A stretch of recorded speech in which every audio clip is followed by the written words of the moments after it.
Colleghi e amici, sotto shock per la morte di Nicoletta Lupo, infermiera 51enne di Treviso, uccisa dal compagno in Spagna dove si era trasferita a giugno. Era una donna buona e innamorata, raccontano al San Camillo dove ha lavorato per quasi 19 anni.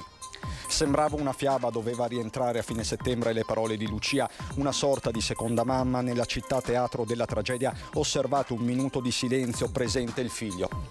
Anziana viene ricoverata in ospedale, 3 cittadini marocchini forzano la porta e occupano la casa per settimane, il blitz dei carabinieri a Castelfranco. Distribuita e subito ritirata fa scoppiare la polemica una locandina di una discoteca dell'Asolano che mostra una ragazza china sulla tazza del VC. 700 alunni disabili in più nelle scuole della Marca rispetto all'anno scorso ed è aumentata anche la gravità. Il punto della dirigente scolastica: mancano i docenti di sostegno. Grande emozione per i richiedenti asilo dell'ex caserma Serena di Dosson che questa mattina hanno partecipato all'udienza generale di Papa Francesco.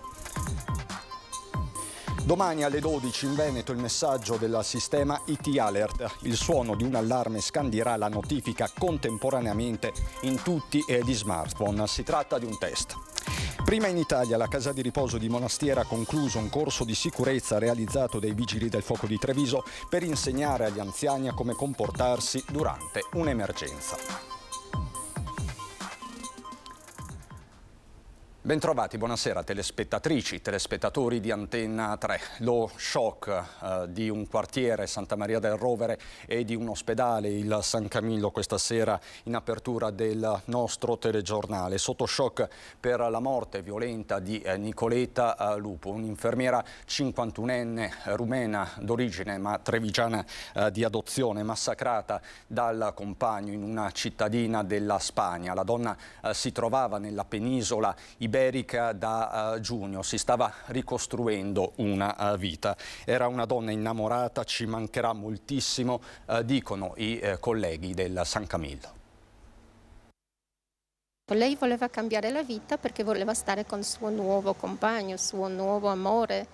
Era felice di andare là in un posto bellissimo dove ha invitato tutti noi che un giorno possiamo venire a trovarla, e quindi era contenta di andare là, era felice. Era una donna innamorata. Era una donna innamorata, esatto.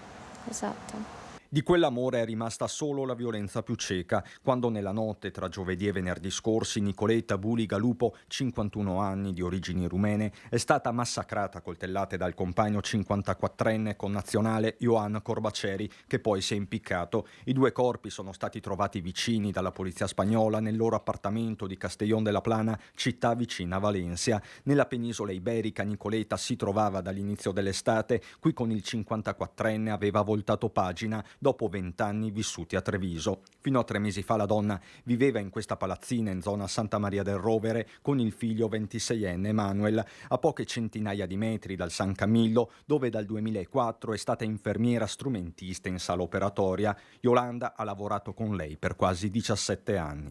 Era una persona molto buona, molto tranquilla, molto serena e brava anche nel suo lavoro. Una ragazza solare, impegnata nel lavoro e molto disponibile con i colleghi e con la gente. Le foto condivise con amici e colleghi anche via social raccontano frammenti di vita apparentemente sereni. L'ultimo scatto l'8 settembre. Fino a martedì scorso, sì, mandava messaggi. Che cosa vi diceva? Che è tranquilla, che è un po' stanca perché lavora tanto, però è tranquilla e che un giorno ci sentiamo. Eppure la stampa spagnola parla di un uomo violento che abusava di alcol e forse non nuovo maltrattamenti e violenze, un femminicidio che ha sconvolto anche la Spagna. A Castellón de la Plana il comune ha osservato un minuto di silenzio. Accanto al sindaco e alle associazioni contro la violenza di genere, il figlio di Nicoletta, Emanuel, ingegnere in una ditta paese, come si vede dalle immagini di Cadena Ser, una delle principali emittenti spagnole.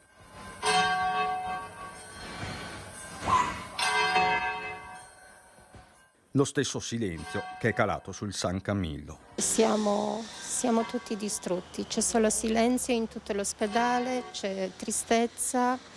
Organizziamo una santa messa insieme con le sorelle, quindi e preghiamo per lei, perché ci manca tanto, ci manca veramente tanto e ci viene proprio da piangere.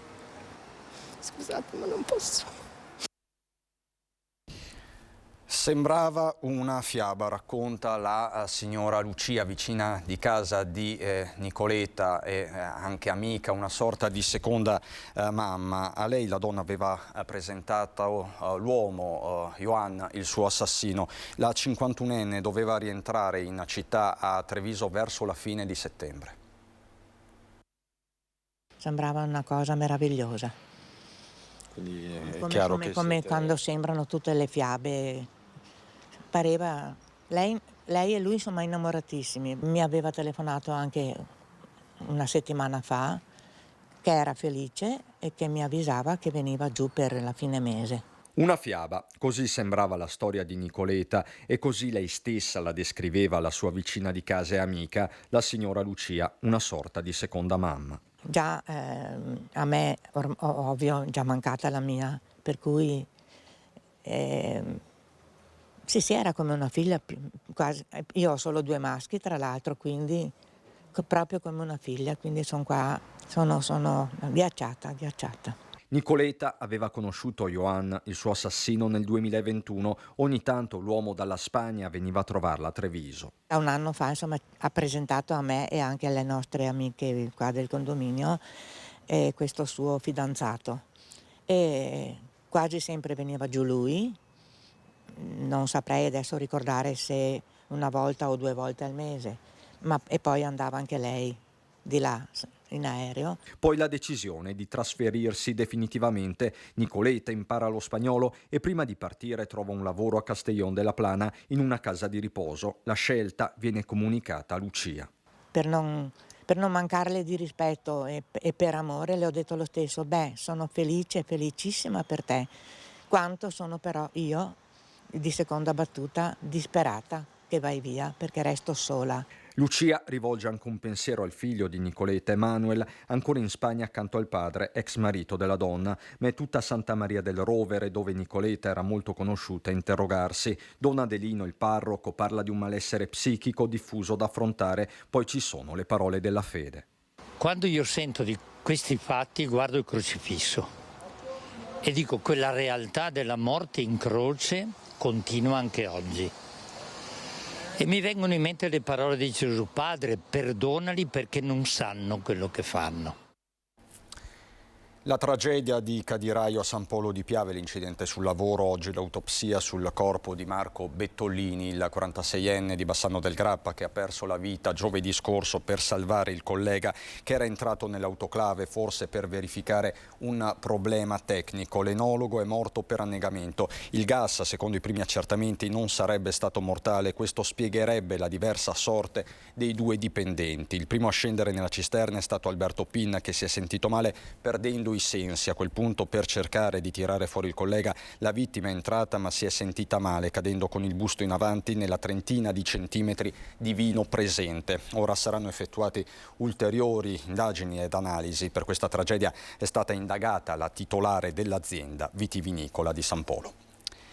Andiamo a Castelfranco per una storia davvero paradossale. Anziana viene ricoverata in ospedale. 3 cittadini marocchini forzano la porta e occupano la sua casa. Il blitz dei carabinieri. A lanciare l'allarme i residenti della palazzina di edilizia popolare in via Borgo Padova a Castelfranco. La casa di un'anziana di 73 anni ricoverata in ospedale era stata occupata abusivamente da sconosciuti. Finestre aperte, un via vai di persone mai viste prima, hanno convinto i cittadini ad allertare il 112. Dopo alcuni accertamenti, il blitz dei carabinieri. All'interno dell'appartamento sono stati trovati 3 marocchini, 2 in casa di 26 e 27 anni ed un connazionale di 48 anni che si era sistemato invece in cantina. Alla vista dei militari si sono giustificati asserendo di essere lì da una ventina di giorni e di aver pagato un affitto ad un fantomatico cittadino rumeno di cui però conoscevano solo il nome. Versione che i militari dell'Arma stanno comunque vagliando, anche se sembra piuttosto improbabile.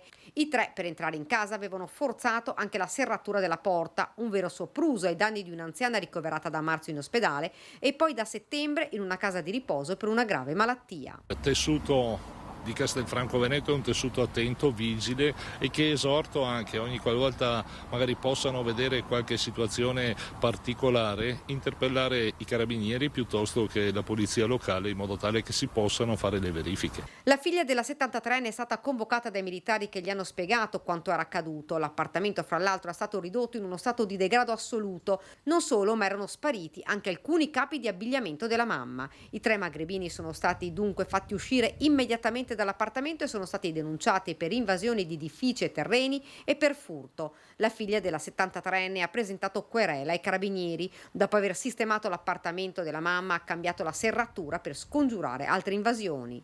Alcuni appartamenti di quella palazzina, ma non solo, sono in fase di ristrutturazione, come ci spiega il sindaco. I lavori sono cominciati e quindi io spero che entro il prossimo anno di avere la possibilità di mettere sul mercato della casa, chiamiamola così, della casa agevolata, ulteriori appartamenti oggi sfitti e che non possono essere assegnati perché non sono a no. Vi devo dare conto di una furibonda lite che si è registrata nel pomeriggio a Conegliano. 2 persone probabilmente italiane, per motivi ancora da accertare, si sono affrontate appena fuori il supermercato Prix. Dalle parole ai fatti la discussione è iniziata dentro e poi è degenerata appena fuori dal market. Uno dei 2 ha sferrato un pugno in pieno volto all'altro. Immediatamente è stato lanciato l'allarme. Sul posto sono arrivati gli operatori del SUEM 118 che hanno portato via l'uomo ferito. Si tratta di un 71enne, mentre l'aggressore si è allontanato con la maglia sporca di sangue in sella a una bicicletta rossa. Le indagini della polizia locale sono in corso, stanno cercando ovviamente questo giovane che ha colpito il 71enne. A supportarli ci sono anche i carabinieri. Distribuita e subito ritirata, fa scoppiare la polemica, una polemica davvero feroce, la locandina di una discoteca dell'Asolano. Sballo, una notte senza freni, ingresso omaggio per le donne. Nella locandina distribuita in tutta l'area pedemontana dalla discoteca Quadrifoglio di Monfumo, l'immagine di una ragazza riversa sul VC che fa da sfondo al titolo dell'evento. E in poche ore si è scatenata la polemica sui social, tanto da spingere i titolari all'immediato ritiro. Era un gioco di parole, racconta il titolare, un tipo di pubblicità che non voleva destare nessuna polemica né incentivare in nessun modo comportamenti sbagliati e dannosi, né correlare il divertimento all'abuso di alcol. Le sue parole sono state diffuse su tutti i social del locale. Numerose le prese di posizione di chi ha trovato la pubblicità inadeguata, soprattutto in tempi in cui la cronaca mette in luce episodi di violenze su ragazze e documenta tanti incidenti stradali che vedono coinvolti giovani alla guida. A prendere posizione anche il sindaco di Castelfranco e presidente della provincia di Treviso, Stefano Marcon, che ritiene il messaggio deleterio per tutto ciò che si sta facendo per promuovere la sicurezza dei giovani. Dopo le polemiche, dunque, stop alla locandina. Nelle nostre serate, fanno sapere dal locale, ci impegniamo sempre per il massimo controllo al fine di garantire una notte sicura per tutti i partecipanti, promuovendo il bere responsabile per una guida sicura. E dopo questo fatto, per il prossimo evento è stata chiesta la partecipazione dell'associazione Protection for Kids, impegnata nel combattere le violenze di genere e i reati che si diffondono soprattutto tramite il web, al fine di sensibilizzare la campagna antiviolenza sulle donne. E contro il caporalato e il lavoro nero scatteranno presto i controlli del Nucleo Ispettorato Carabinieri del Lavoro di Treviso e dell'Arma Territoriale. Dopo i blitz effettuati nei giorni scorsi nei settori del commercio e della ristorazione, ora è la volta dell'agricoltura. In un momento importante come quello della vendemmia saranno effettuate delle verifiche per accertare che i lavoratori impiegati nel settore siano regolari e soprattutto che siano stati messi nelle condizioni di operare in tutta sicurezza. Controlli all'alba al grattacielo di via Pisa da parte della Polizia Locale di Treviso, che ha verificato non solo chi ci fosse all'interno di una decina di appartamenti, ma anche la regolarità dei contratti con Contarina per lo smaltimento dei rifiuti. 3 pattuglie della polizia locale alla Tower House di via Pisa a Santabona dalle 6:30 del mattino. 10 gli agenti del comando dei vigili che hanno controllato gli occupanti di una decina di appartamenti del cosiddetto grattacielo, identificando una trentina di persone. Controlli che vengono fatti sistematicamente e periodicamente per verificare chi è all'interno degli appartamenti, soprattutto per verificare anche le residenze che spesso non vengono denunciate al comune. Denunce di ospitalità, ma soprattutto i cosiddetti ecoevasori nel mirino degli agenti coordinati dal comandante Andrea Gallo, intervenuti anche su sollecitazione dei residenti del quartiere.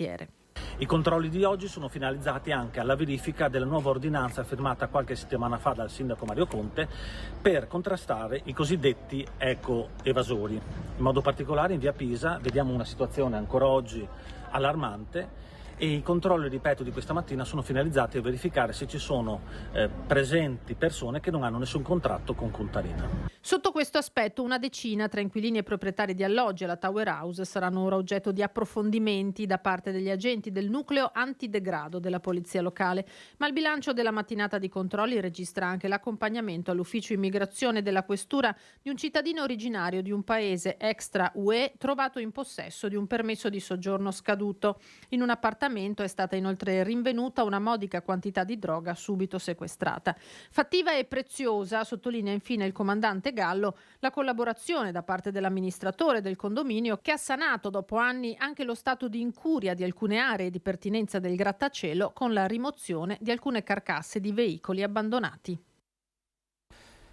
Non verrà svolta una rinnovazione, così si chiama in gergo tecnico, della consulenza per il caso di Emanuela Petrillo, l'ex assistente sanitaria di Spresiano accusata di avere finto di iniettare i vaccini contro le comuni malattie infettive a centinaia di bimbi tra il 2009 e il 2017. Lo ha deciso la Corte d'Appello di Trieste nel corso dell'udienza odierna, non accogliendo una richiesta in tal senso presentata dalla Procura della Repubblica. La sentenza è prevista per il 27 di novembre. Emanuela Petrillo, che oggi ha 37 anni, in primo grado è stata condannata dal Tribunale di Udine a 8 anni e mezzo. Le accuse a suo carico sono di peculato, omissione di atti d'ufficio, falso relative alle sedute vaccinali effettuate al distretto di Codroipo e a San Daniele e Udine dal 2009 al 2015 e all'ULS 2 di Treviso, dove si trasferì e lavorò fino al giugno del 2017, quando fu denunciata e licenziata per giusta causa. Scoperta,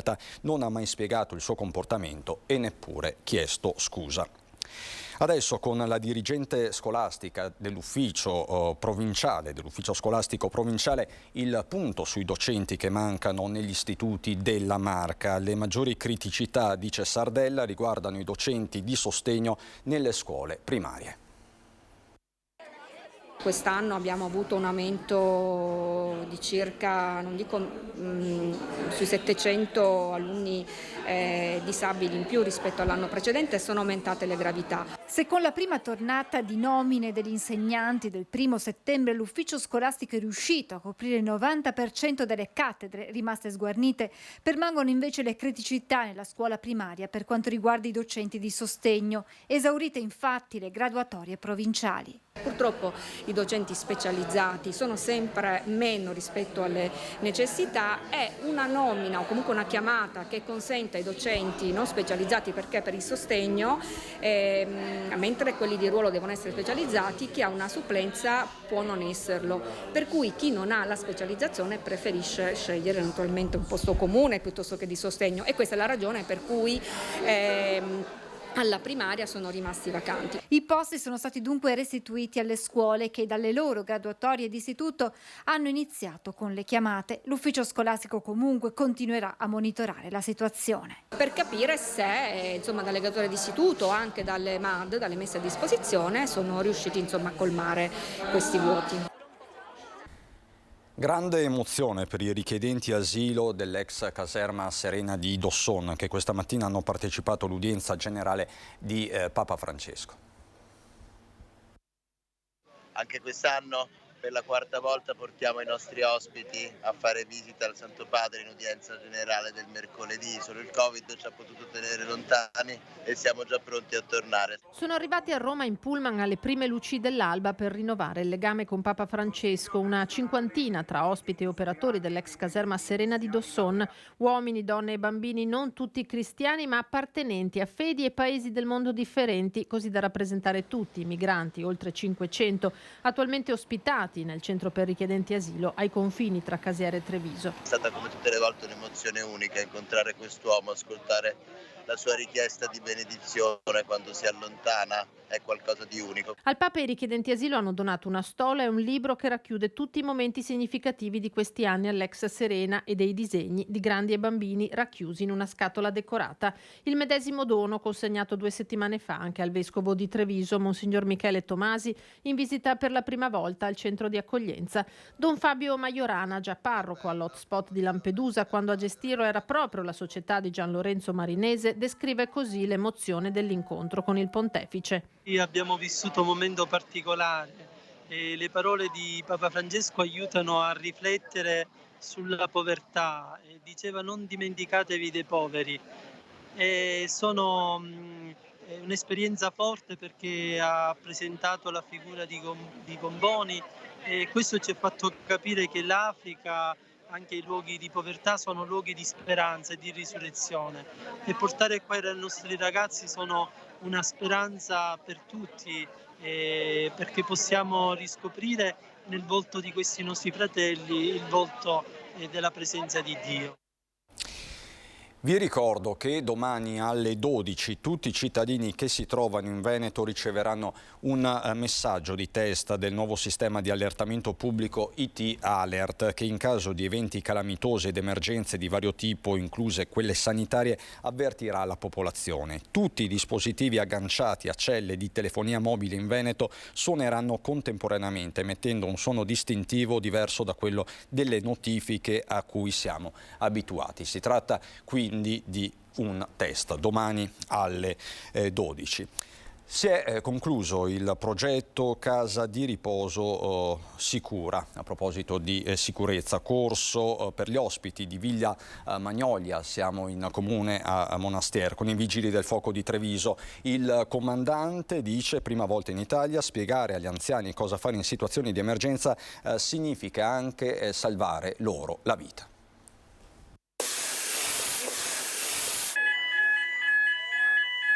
Se succede siamo pronti. C'era anche Gemma Van Zan, 100 anni a novembre, tra i partecipanti del corso Casa di Riposo Sicura, progetto promosso dal Centro Servizi per Anziani Villa delle Magnolie di Monastier, in collaborazione con il Corpo dei Vigili del Fuoco di Treviso. Gli anziani rappresentano l'anello più debole della catena ed è fondamentale che loro sappiano i comportamenti che vanno utilizzati sia nell'ordinario che nell'emergenza.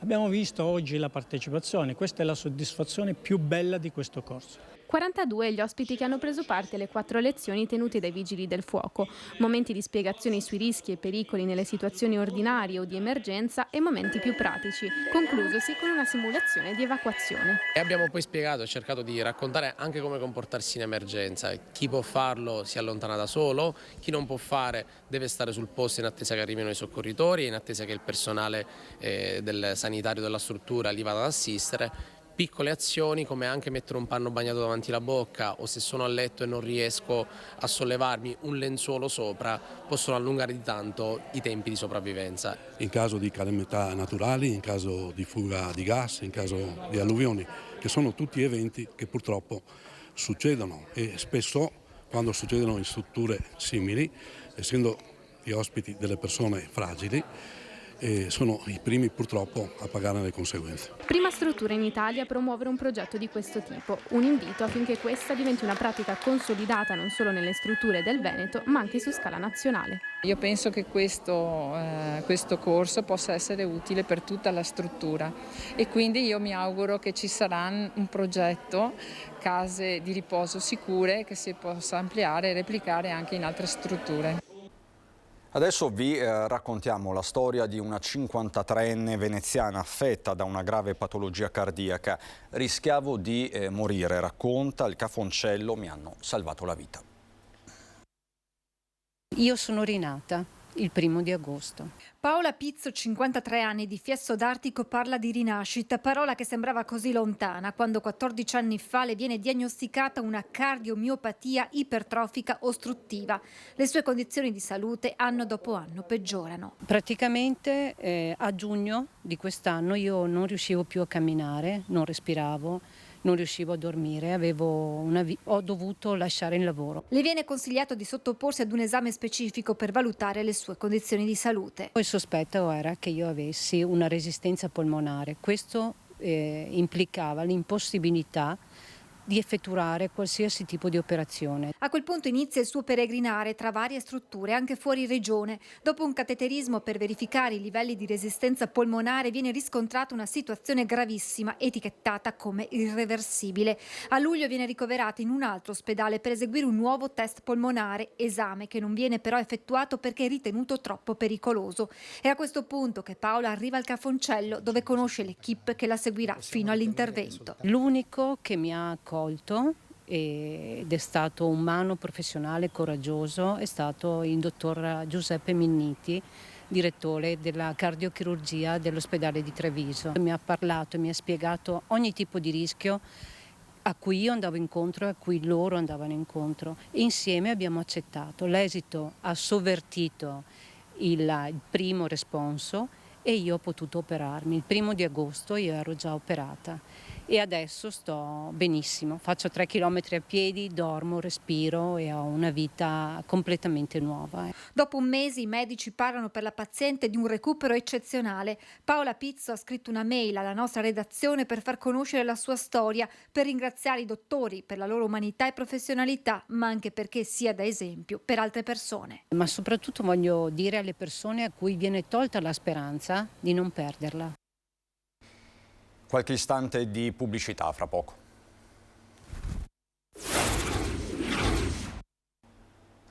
Di nuovo in diretta per andare a Jesolo, dove questa mattina è stata intitolata una strada a ridosso di Piazza Aurora all'architetto di Treviso Walter Tronchin, scomparso improvvisamente nel 2009 a soli 42 anni. Tronchin nella sua carriera aveva firmato diversi progetti a Jesolo, tra cui il rinnovo di Piazza Marina, di residenze private, gli interni e gli esterni di noti locali. Alla cerimonia, oltre alle autorità, tra cui il sindaco Christopher De Zotti, erano presenti i rappresentanti dell'Ordine degli Architetti di Venezia e Treviso e la madre di Tronchin, Teresa Israele Romano, che commossa ha ringraziato l'amministrazione comunale e tutti i presenti. Spero, ha detto, porterete per sempre con voi un ricordo di mio figlio. Così dunque questa mattina a Jesolo.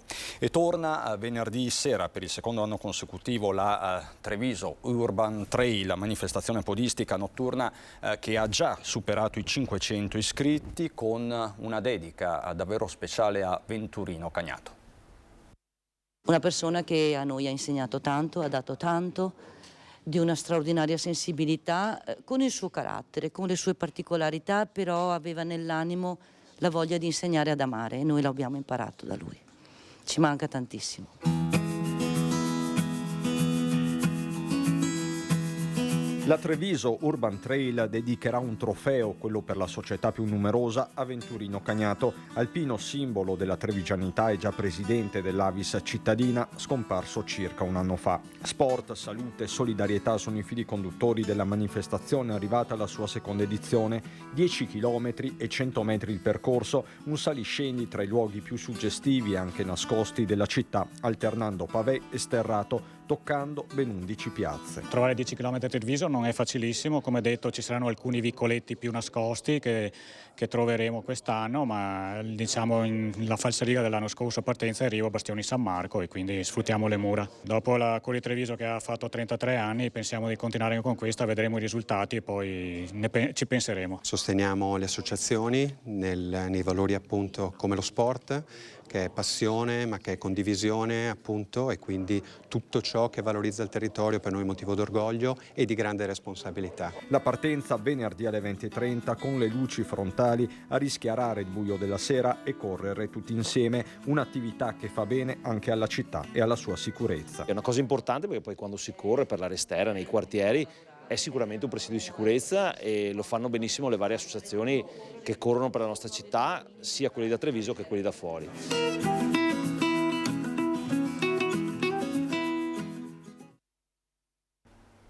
E noi adesso andiamo a Belluno.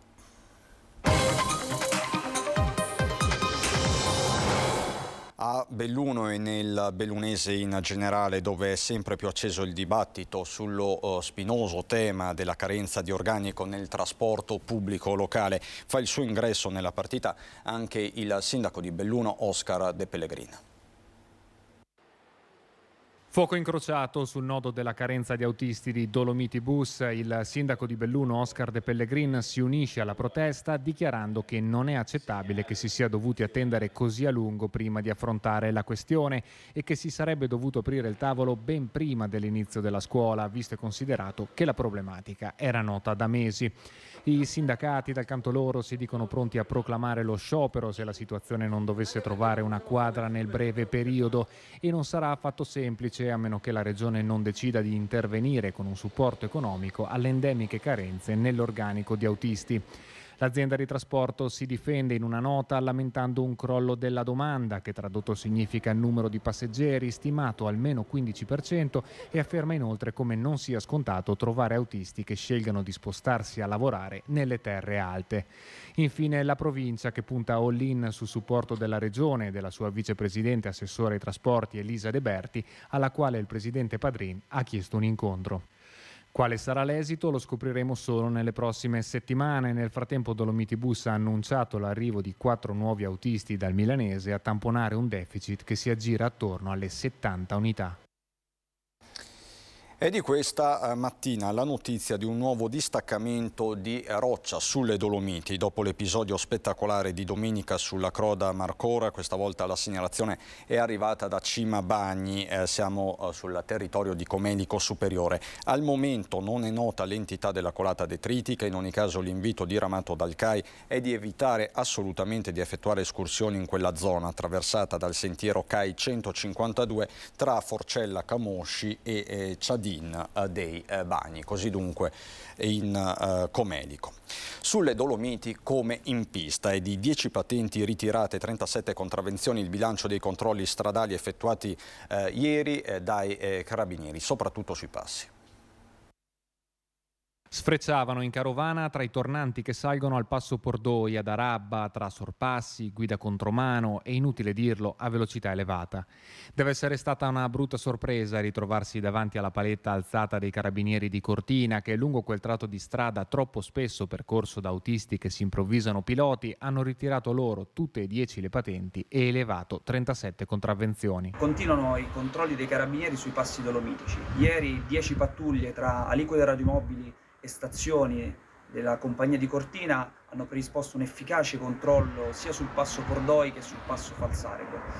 Sono stati intercettati numerosi automobilisti che con auto sportive percorrevano i passi, mettendo in campo una vasta lista di infrazioni. Nei giorni scorsi erano state altre 6 le patenti ritirate durante l'attività di contrasto a un fenomeno che sulle Dolomiti è diventato una vera e propria piaga per i residenti e la fauna. Sovente infatti le strade tortuose dei passi montani si trasformano in veri e propri circuiti dove sfrecciano automobilisti e motociclisti alla guida di mezzi sportivi senza rispetto per il codice della strada e dell'ambiente silvano che li circonda. Nei mesi scorsi è stato levato all'unisono un grido di protesta da parte dei sindaci dei comuni delle terre alte e che per ora ha trovato risposta nelle intense attività di controllo a opera dei militari dell'Arma. Forse qualcuno ha pensato che fatto un controllo poi i carabinieri distolgono lo sguardo. Non è così. Continueremo a monitorare i passi con grande attenzione per garantire le migliori condizioni di sicurezza ai nostri concittadini e a tutti quelli che vogliono godere delle nostre montagne, commenta il comandante provinciale Enrico Pigozzo. Questa la cronaca, la fotografia sempre puntuale di Stefano Bozzi e si rinnova il consiglio direttivo del CIPA, il Consorzio Industriali Protezione Ambiente. Nuovo presidente è Luca Barbini, già past president di Confindustria Belluno Dolomiti, a cui farà da vice Gianluca Vigne. Barbini si dice pronto alle nuove sfide, territorio e imprese devono crescere in chiave sostenibile e ancora un'eccellenza ben bellunese da salvaguardare e rilanciare, le parole della presidente di Confindustria Belluno Dolomiti, Lorena Berton. 10 interventi nelle scuole per un valore di 40 milioni di euro, tutti appaltati i cantieri PNRR gestiti dall'ente provincia grazie al lavoro della stazione unica appaltante, che ora passano alla fase di cantierizzazione. Si tratta di interventi per il rifacimento e la riqualificazione di diversi plessi scolastici sparsi su tutto il territorio provinciale, tra cui gli istituti Tiziano e Segato nel capoluogo, l'istituto per ottici a Pieve di Cadore, l'alberghiero di Falcade e poi nel Feltrino gli istituti di Vellai, Dal Piazza, Colotti e Negrelli. Plauso da parte del presidente della provincia Roberto Padrin per la messa a terra di progetti che alzeranno il livello qualitativo dell'offerta didattica nel bellunese. E rimaniamo in tema perché tra i vari cantieri appaltati il più importante è sicuramente quello per il rifacimento dell'istituto Negrelli di Feltre, che con i suoi quasi 20 milioni di euro è l'intervento più importante in Veneto e uno dei principali a livello nazionale. Una scuola vecchia e bisognosa di interventi consistenti che verrà demolita. Un'altra nuova, più funzionale e adatta alla didattica moderna che sorgerà al suo posto. È questo il futuro del nuovo Negrelli, che prenderà forma nei prossimi mesi grazie ai fondi PNRR. Questo è il cantiere più importante di tutte le opere che noi stiamo per realizzare e per ridare un'immagine veramente diversa, nuova, funzionale, al passo con i tempi nelle scuole della provincia di Belluno. Partono e stanno partendo 10 cantieri su 8 scuole, questo è sicuramente il più importante, è l'investimento dal punto di vista economico più sostanzioso di tutto il Veneto. Per garantire la continuità didattica è stato progettato di procedere per stralci con la demolizione del corpo aule esistente solo successivamente alla realizzazione del nuovo edificio. Le demolizioni dovrebbero iniziare tra la fine dell'anno e i primi mesi del 2024. Nel frattempo, per consentire agli studenti di continuare anche le attività di educazione fisica e sport, verrà installato un tendone riscaldato durante la fase di demolizione della palestra, mentre per i laboratori saranno utilizzabili alcuni spazi dell'Istituto Rizzarda. Ed è davvero tutto anche per questa edizione. Vi lascio le previsioni del tempo. Buon proseguimento di serata.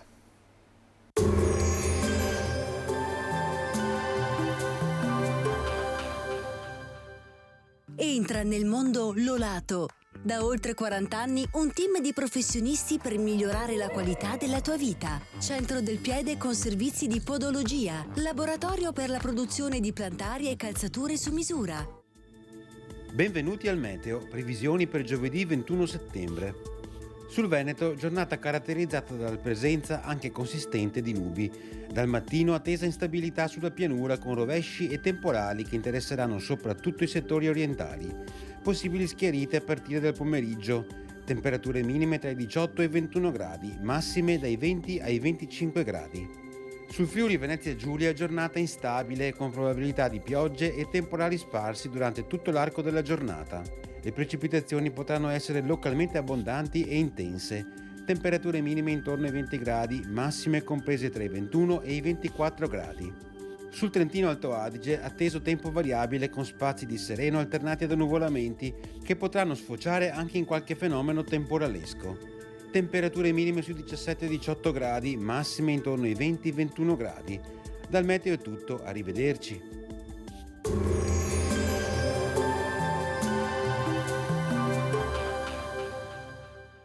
Entra nel mondo Lolato. Da oltre 40 anni un team di professionisti per migliorare la qualità della tua vita. Centro del piede con servizi di podologia. Laboratorio per la produzione di plantari e calzature su misura.